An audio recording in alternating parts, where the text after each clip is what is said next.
ഈ യോഗത്തിന്റെ ഔപചാരികമായ ഉദ്ഘാടനത്തിനായി ബഹുമാനപ്പെട്ട കേരള മുഖ്യമന്ത്രി ശ്രീ പിണറായി വിജയൻ അവരുടെ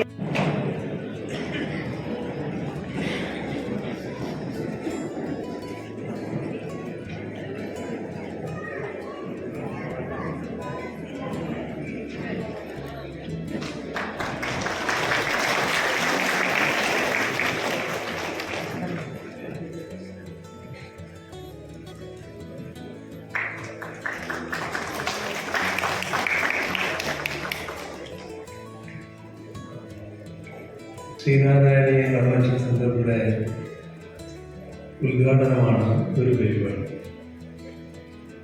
അതേപോലെ തന്നെ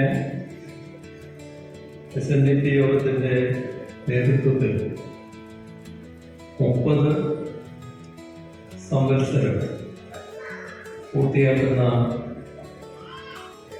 ശ്രീ വെള്ളാപ്പള്ളി നടേശനുള്ള ആദരവാണ് രണ്ടാമത്തെ പരിപാടി.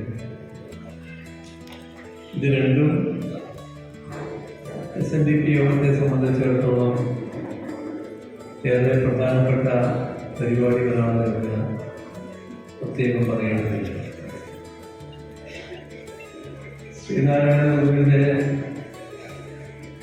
പേരിൽ നിർമ്മിച്ചിട്ടുള്ള ഈ കൺവെൻഷൻ സെന്റർ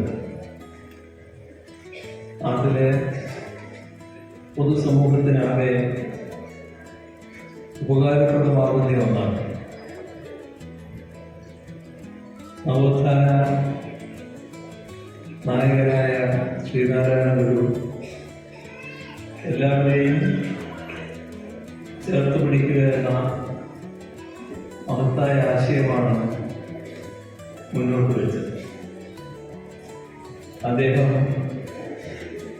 രൂപീകരിച്ച സംഘടനയാണല്ലോ SNDP. കേരളത്തിന്റെ നവോത്ഥാന ചരിത്രത്തിൽ നിർണായക പ്രാധാന്യം SNDP കൊണ്ടുവരുന്നത് എല്ലാവർക്കും അറിയാവുന്ന കാര്യമാണ്. നമ്മുടെ സമൂഹ ചരിത്രത്തിന്റെ ഒരു പ്രത്യേക ഘട്ടത്തിൽ സമൂഹം ജാതിയുടെ, അനാചാരങ്ങളുടെ, അന്ധവിശ്വാസങ്ങളുടെ ഇരുട്ടിൽ തളർത്തപ്പെട്ടുപോയി. ആ വേളയിലാണ് SNDP യോഗം രൂപീകൃതമാകുന്നത്. വിദ്യ കൊണ്ട് പ്രബുദ്ധരാകുന്ന